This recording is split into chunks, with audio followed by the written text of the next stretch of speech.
दोस्तों आज हम बात करने वाले हैं किसान क्रेडिट कार्ड से रिलेटेड और किसान क्रेडिट कार्ड में किन किन चीज़ों का आपको ध्यान रखना है, किसान को किन चीज़ों के बारे में जागरूक रहना है, ये सारी चीज़ें मैं आज बताऊंगा। और इस वीडियो को बहुत ही ज़्यादा इम्पोर्टेंट तरीके से मैं बना रहा हूँ कि किसानों के लिए वीडियो जागरूकता के हिसाब से हो। मुझे लगा कि ये वीडियो बनना चाहिए, किसानों को इन सब चीज़ों का नॉलेज होना चाहिए, क्योंकि बैंक वाले कई बार परेशान करते हैं इस केसीसी के चक्कर में। तो आपको इन सब चीज़ों के बारे में ध्यान होना चाहिए। मैं आज आपको किसान क्रेडिट कार्ड का जो ये वीडियो मैं बना रहा हूँ, इसमें सारी चीज़ें बताऊँगा। लास्ट तक देखना, मैं ज़मीन नीलाम होती है कि नहीं होती वो भी मैं लास्ट में बताऊँगा, क्योंकि ऐसे तो आप स्किप कर दोगे, ठीक है? तो आप पूरा देखना, जानकारी मिलेगी इसमें, बहुत सारी जानकारी मिलेगी। मैं रेट वगैरह, बीमा वगैरह, कैसे क्या क्लेम करना है, कैसे नहीं करना है, कब चुकाना है, कब नहीं चुकाना है, कैसे मिलेगा, कैसे नहीं मिलेगा, सारी चीज़ें मैं आपको बताने जा रहा हूँ इसमें। और किसान क्रेडिट कार्ड से रिलेटेड आपको शानदार इंफॉर्मेशन इस वीडियो के अंदर मैं देने वाला हूं। और आप सबसे रिक्वेस्ट है, ये वीडियो आप शेयर करना, हर उस किसान के पास में ये वीडियो चला जाना चाहिए जिसे किसान क्रेडिट कार्ड ले रखा है, तो उससे रिलेटेड उसको जानकारी होनी चाहिए। 15 16 20 मिनट का वीडियो हो सकता है ये, तो इतने से टाइम में आपका कितना नॉलेज आप ले सकते हो, आप ले लो, ठीक है? तो मैं बात करता हूं कि किसान क्रेडिट कार्ड मिलेगा कैसे, क्या क्या डॉक्यूमेंट्स इसके अंदर चाहिए। तो आप आपके गांव के बैंक में, आप आपके गांव के बैंक में चले जाइए और बैंकर को जाके पूछ लीजिए कि मुझे किसान क्रेडिट कार्ड लेना है और लेने के लिए मुझे आपको क्या क्या डॉक्यूमेंट्स देना है। तो बैंक वाला आपको बोलेगा आपकी जमाबंदी चाहिए, आपका आधार कार्ड चाहिए, आपका पैन कार्ड चाहिए, आपका लाइट का बिल चाहिए, ठीक है? ये सारी चीज़ें इंपॉर्टेंट है। आपकी 2 फोटो चाहिए, ठीक है? आपके अटेस्टेड हुए सारे ये डॉक्यूमेंट्स मेरे को चाहिए। और संयुक्त खाता है तो सबके चाहिए, ठीक है? और उस बैंक में जिसमें आप केसीसी ले रहे हो उसमें आपका खाता भी होना चाहिए। नहीं है तो आप ओपन करवा के उसके बाद में ही केसीसी अप्लाई कर पाएंगे। तो अब मैं आपको एक चीज़ और समझा रहा हूँ कि जब आप बैंक वाले के बोलने से आपने डॉक्यूमेंट्स तैयार कर लिए, सेल्फ अटेस्टेड कर लिए, तो आप बैंक में चले जाइए। बैंक वाले आपको एक डॉक्यूमेंट्स में लिख के देंगे कि इनकी ज़मीन इस तरीके से ये सारी चीज़ें हैं, तो क्या ये कन्फर्म है क्या? तो आप पटवारी साहब के पास में जाइए, पटवारी साहब तहसील से अप्रूव करवा के वो कागज़ ला के आपको वापस दे देंगे। और जब आप ला के दे दे तो आप बैंक वाले को उनको वापस ला के जमा करवा दीजिए। और जमा करवाने के तुरंत बाद में जब आपका केसीसी का खाता ओपन हो जाएगा तो बैंक वाला आपको फ़ोन कर देगा, आप केसीसी ले जाइए, तो आप केसीसी ला सकते हैं। ये प्रोसेस है एक किसान क्रेडिट कार्ड लेने की। इसमें कोई बड़ी भारी वो चीज़ नहीं है कि उधर भागना पड़ेगा, इधर भागना पड़ेगा, कुछ नहीं भागना पड़ेगा। आपको 4-5 डॉक्यूमेंट्स ले जाने हैं, बैंक वाले से पूछ लेना है क्या लाना है। फिर बाद में बैंक वाला उस पे अर्जी जो भी है कन्फर्मेशन पूरा लिख के देगा कि मेरे पास में ये ज़मीन लेके भाई साहब आ गए, क्या पटवारी साहब ये इनकी है क्या?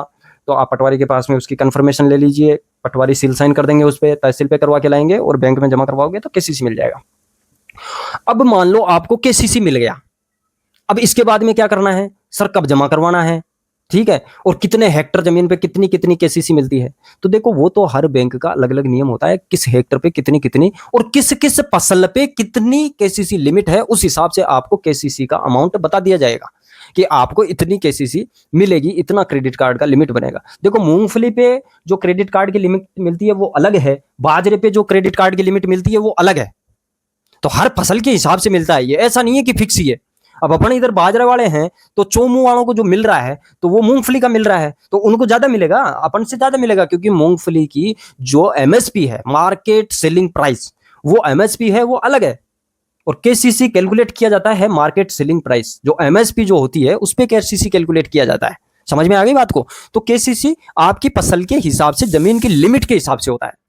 और हेक्टर भी अलग अलग होते हैं, जयपुर का हेक्टर अलग होता है, नागौर का हेक्टर अलग होता है, सिक्कर का अलग होता है, कुछ फर्क रहता है, जमीन नाप में भी फर्क रहता है। तो इस चक्कर में जो बैंक आपको कैलकुलेशन देगा वो बिल्कुल सही देगा, वो कम नहीं देगा।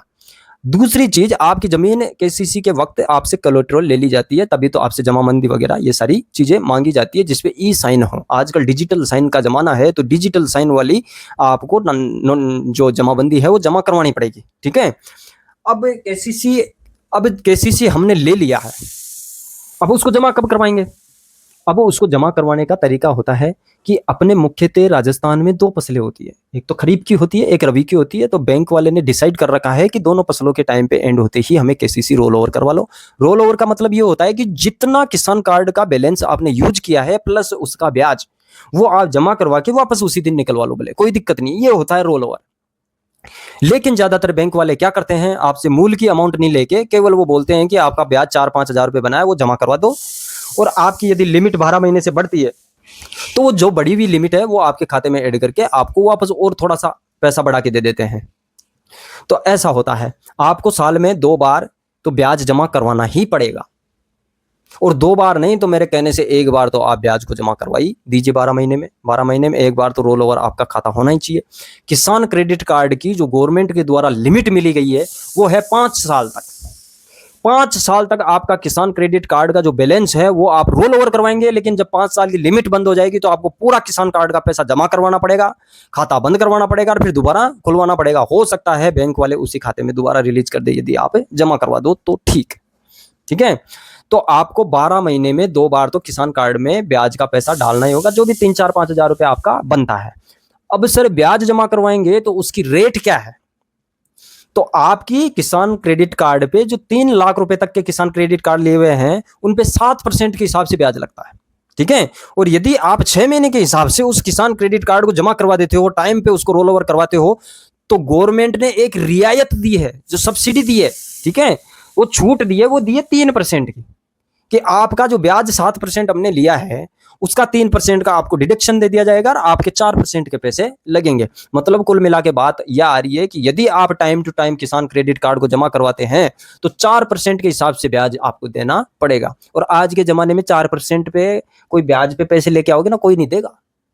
किसानों के अपने बच्चे बच्चियों की शादी करने का सबसे बढ़िया तरीका है, मैंने खुद ने भी केसीसी ले रखी है, बहुत अच्छा फायदा है। 4% पे कौन देता है? 4% पे? 4% पे कोई भी नहीं देता है।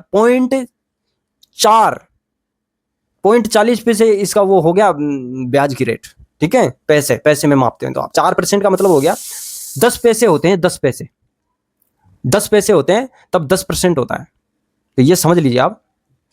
तो आपको 4% पे जो ये किसान क्रेडिट कार्ड मिल रहा है बहुत ही अच्छी तरीके से बढ़िया मिल रहा है। रेट इस पे 7% होती है, लेकिन 3% की गवर्नमेंट आपको रियायत दे देती है, तो 4% ही लगता है। लेकिन कई बार ऐसा होता है, कई लोग और कई किसान बहुत ही लापरवाही कर जाते हैं और 12-12, 2-2 साल तक इसको जमा ही नहीं करवाते। तो आप कान खोल के सुन लीजिए, आपके ब्याज रेट तो जो 7% से बढ़ के एक तो छूट तो मिलेगी नहीं, वो तो 14% तक जाएगी। और कंपाउंड इंटरेस्ट मतलब जो चक्रवर्ती ब्याज आता है ना, तो चक्रवर्ती ब्याज लगेगा ना तो चक्कर आने लग जाएगा, ठीक है। तो आपको भी टाइम पे जमा करवा देना चाहिए। तो टाइम पे जमा करवाओगे तो 3% का और फायदा मिलेगा। तो लापरवाही क्यों करनी? लापरवाही बिल्कुल नहीं करनी, टाइम पे जमा करवा देना है, ठीक है। टाइम पे जमा करवाओगे तो रियायत भी मिलेगी, नहीं तो 14% तक का ब्याज देना पड़ेगा, वो भी चक्रवर्ती ब्याज, ठीक है। और बैंक वाले आपसे पैसा मांगेंगे। कई बार क्या होती है, कई किसान लापरवाही नहीं करते, लेकिन उनकी मजबूरी होती है कि वो पैसा नहीं दे पाते हैं।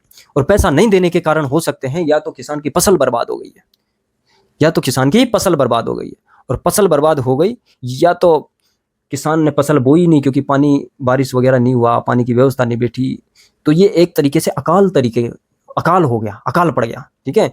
तब क्या करना है, किसान को अर्जी लिख के बैंक वाले को देना है कि मेरी फसल बर्बाद हो गई, मेरे पास में पैसे देने के लिए नहीं है, आप मुझे टाइम एक्सपेंड कर दीजिए, बढ़ा दीजिए हमारे टाइम को। तो बैंक वालों को आप जाके दोगे तो 6 महीने का टाइम आपको और दे देते हैं एक फसल का। भाई ये फसल बर्बाद हो गई, अगली फसल में आप इसको जमा करवा देना, ठीक है। तो 6 महीने का टाइम और दे दिया। 6 महीने बाद में तो किसान के पास व्यवस्था बैठती है, तो ब्याज भी जमा करवा के आप रोल ओवर करवा सकते हो, ठीक है। आप समझना, इस मेरी बात को समझना। यदि टाइम टू टाइम आप किसान कार्ड देते हो तो आपका सिविल मजबूत रहता है, कोई भी बैंक आपको पैसा देने से कभी कोई मना नहीं करेगा। और यदि आपने लापरवाही कर ली तो आपका पैन कार्ड बैंक अकाउंट में लगा हुआ है, खाते में लगा हुआ है, लोन अकाउंट में, तो आपका सिविल बिगड़ गया तो आपको कोई भी लोन नहीं देगा, ठीक है। इसीलिए मेरा कहना यही है, टाइम पे किसान कार्ड को जमा करवाना है। फसल खराब हो गई तो 6 महीने की आप रियायत ले सकते हैं, उस पे भी आपको ब्याज रेट तो हो सकती है बैंक वाला जो बढ़ा के थे उसी पे देना पड़े, लेकिन आपको रियायत मिल जाएगी, परेशान नहीं किया जाएगा। अब कई बार होता है कि किसान की स्थिति ऐसी हो जाती है कि कभी उसको चुकाना ही नहीं पड़े, तो क्या जमीन नीलाम हो सकती है क्या सर? तो उसका भी मैं जवाब लास्ट में दूंगा। इससे पहले आप एक क्वेश्चन पूछ रहे थे कि यदि इंश्योरेंस, भाई सर हमारे खाते में इंश्योरेंस के पैसे भी कटते हैं, तो क्या हम इंश्योरेंस को क्लेम कैसे करें? कई बार ऐसा होता है कि मानो फसल खराब हो गई बिल्कुल, तो हमारा जो बैंक ने जो इंश्योरेंस काट रखा है अपनी फसल पे, तो वो होता है जो बीमित राशि होती है उसका, जो खरीफ की फसल होती है उस पर तो 2% करता है, रबी की फसल होती है उस पर 1.5% करता है, और जो वार्षिक फसलें होती है उन पे 5% से बीमा कटता है। तो बीमे की वो किस्त लगातार जाती रहती है। तो मैं जो स्क्रीन पे आपको नंबर दे रहा हूँ, इस नंबर पे आप कॉल करके बोल सकते हो कि साहब मेरी फसल खराब हो गई है, आप गांव के पटवारी जी को बोल दीजिए, वो हमारी फसल को देख के हमारा बीमा अप्लाई कर देंगे और हमें बीमे के पैसे मिल जाए, क्योंकि हमारी फसल तो खराब हो चुकी है। तो इस नंबर पे आप, टोल फ्री नंबर है, इस पे आप अपने खाता नंबर, कसरा नंबर जो भी है बता के आप अपने बीमा को क्लेम करवा सकते हो। बीमा क्लेम करना इतना हार्ड नहीं है, आपको किसान भाइयों को इधर उधर भागना नहीं है, बैंक वाले को पूछना नहीं है। बैंक वाला बीमे में कुछ नहीं करेगा, वो केवल पैसा जमा कराता है। ठीक है, तो ये चीज़ें आपको अपने बीमा के लिए फ़ोन करना है। टोल फ्री नंबर मैंने स्क्रीन पे दे रखे हैं, इस पे फ़ोन करके आपकी यदि फसल खराब हो गई है तो आप कॉल कर सकते हो। फसल, प्राकृतिक आपदा, किसी भी वजह से यदि फसल आपकी खराब हो जाती है, और देखो फसल खराब प्राकृतिक आपदा से ही होती है। कई बार ऐसा हो जाता है कि साहब सुनी गाया आ गई और सारा बाजरा चढ़ गई, तो कहीं बी कोबरान भी आज वो इंश्योरेंस मिलेगा कि उस पे भी मिलेगा, उस पे भी मिलेगा, वो भी प्राकृतिक आपदा ही मानी जाती है, लेकिन आपको साबित करना पड़ेगा भाई सुनी गाया अर्चर की। ठीक है, तो मेरा कहने का मतलब है कि यदि बाहर के पशु या जंगली जानवर आपकी फसल को खराब कर देते हैं तो वो भी प्राकृतिक आपदा में ही माना जाता है, उसका भी आपको बीमा मिलेगा। ठीक है, कई बार होता है ना कि पूरा खेत ही चढ़ गए, सांप ही कर गया, अब तो कुछ उम्मीद ही नहीं है, तो आप बीमित टोल फ्री नंबर पे फोन करो, आपकी फसल को चेक करके आपका बीमा दे दिया जाएगा। ठीक है, तो बीमा आप क्लेम कर सकते हो। अब बात आती है कि टाइम पे जमा नहीं करवाया तो क्या जमीन भी अधिग्रहण हो सकती है क्या, जब्त हो सकती है क्या, नीलाम हो सकती है क्या? देखो, कोई भी लोन हो, यदि टाइम पे जमा नहीं करवाते हो तो बैंक वाला पूरी कोशिश करेगा कि अपना पैसा किसी भी तरीके से निकल जाए। बैंक वाला पूरी तरीके से कोशिश करेगा कि किसी भी तरीके से मेरा पैसा निकल जाए, और इसके लिए आपको क्या करना है? आपको ये करना है कि बैंक वाले को हो सके तो पेमेंट आप जमा करवा दे। जमा नहीं करवा रहे हैं तो नीलाम जो जमीन होगी उसकी भी एक बहुत लंबी प्रोसेस होती है। बैंक वाला डायरेक्ट आपकी जमीन को कभी नीलाम नहीं कर सकता। इसका कारण ये है क्योंकि जो किसान क्रेडिट कार्ड आपको दिया गया है ना, वो जमीन पे नहीं दिया गया है, वो उस जमीन पे ग्रो होने वाली फसल के लिए है। समझ में आ रहा है भाई? फसल के लिए है, जमीन के लिए नहीं है। तो डायरेक्ट वो जमीन पे हाथ नहीं डाल सकता, वो तो कोलेट्रल बेस है, वो रखी गई है कि वास्तव में किसान के पास में जमीन है और इस पे फसल करेगा ये। ठीक है, तो वो फसल पे होती है तो जमीन को नीलाम नहीं कर सकता वो डायरेक्ट। उसके लिए उसको कोर्ट की अप्रूवल लेनी पड़ेगी कि हमने इतनी ज्यादा रकम दे रखी है 10-20 लाख रुपए, जिसकी वजह से हमें जमीन नीलाम ही करनी पड़ेगी। यदि 2-3 लाख रुपए है तो बैंक वाला कभी आपकी जमीन नीलाम नहीं कर सकता, कोर्ट अप्रूवल ही नहीं देगा। पहले तो एग्रीकल्चर लैंड के लिए सारा कुछ तो जिम्मेदारी है तो गवर्नमेंट की है। एक बात बताओ, जब फसल खराब हो गई तो किसान पैसा कहां से देगा? उसकी तो रोजमर्रा की जिंदगी और रोजी रोटी ही फसल है, तो वो पैसा कहां से देगा? इसीलिए बैंक वालों को 6 महीने की रियायत देनी पड़ती है। और दूसरी चीज, फिर भी पैसा नहीं आया और फसल खराब हो गई तो बीमा क्लेम कर रहा है, तो बीमा वाली कंपनी देगी तो वो तो किस चीज में आएगा? वहीं से निकल लेगा ना, तो वहां से ले लेगा, कोई दिक्कत नहीं है। बीमा भी तो उधर से गवर्नमेंट की तरफ से आएगा। इसीलिए गवर्नमेंट क्या करती है, डायरेक्ट किसान की कभी भी जमीन को नीलाम नहीं कर सकती है, या कोई भी बैंक जमीन की नीलाम की अप्रूवल वो गवर्नमेंट या कोर्ट से नहीं ले सकता, और लेता है तो उसके लिए उसे बहुत ही बड़ी प्रोसेस से गुजरना पड़ता है। यहां तक कि रिजर्व बैंक ऑफ इंडिया से भी उसको अप्रूवल लेनी पड़ती है कि सर हम क्या इसकी जमीन को नीलाम करके पैसा कवर कर ले क्या? तो उसमें बहुत सारे कारण है। हो सकता है किसान असहाय है तो उसका अलग नियम है कि नहीं, जब जमीन ही अधिग्रहण कर ले किसान अपना पेट कैसे भरेगा? अपने देश का जो अन्नदाता है वो पेट ही कैसे भरेगा? तो आपको नीलाम नहीं होगी। जमीन नीलाम होने के लिए 10-10, 15-15, 20-20 साल लग जाते हैं, और 20 साल का टाइम बहुत होता है। इंसान सुधर जाता है पूरी तरीके से, उसकी स्थिति सुधर जाती है, किसान के बच्चे चुका सकते हैं उसका लोन। इसीलिए नीलामी बहुत लंबी प्रक्रिया है, नीलाम नहीं हो सकती है जमीन। ठीक है, तो आपको कभी डरना नहीं है। किसान क्रेडिट कार्ड आपके लिए सबसे बेस्ट है, आप ले सकते हो। एक किसान अपने बच्चों की शादी करने के लिए भी किसान क्रेडिट कार्ड का यूज कर लेता है, तो यूज कर सकते हो। इसमें कोई ऐसा नहीं है कि आप फसल के लिए यूज कर रहे हो। वो एक रियायत दी गई है आपको कि एक किसान भी लोन किस तरीके से ले सकता है, कि हाँ साहब किसान के पास में तो केवल फसल ही है, उसी पे ले सकता है, तो उसी के बेस पे दे दिया। एक बिजनेसमैन है तो उसकी तो पूरी बिजनेस होता है, तो उस पे लोन मिलता है ना, वैसे किसान को भी उसकी खेती पे ही लोन मिल जाता है। तो आपके लिए तो बहुत ही बड़ी रियायत है, आपके लिए बहुत ही बड़ी रियायत है। किसान क्रेडिट कार्ड आप ले सकते हो। आगे जाके मैं किसान क्रेडिट कार्ड ही नहीं, आप डेयरी पे भी लोन ले सकते हो, आप जो तारबंदी करते हो उस पे भी सब्सिडी ले सकते हो। आपने जो हौज खुदवाया, जैसे मान लो पानी भर जाएगा इसमें बारिश का और फिर सींच लेंगे, उस पे भी सब्सिडी है। ऐसे कई सारे 3-4 वीडियो मैं किसानों से रिलेटेड बनाऊंगा, तो उसको आप ज़रूर देखना और इस वीडियो को भी आप ज़रूर शेयर करना जिससे किसानों को फ़ायदा मिल सके।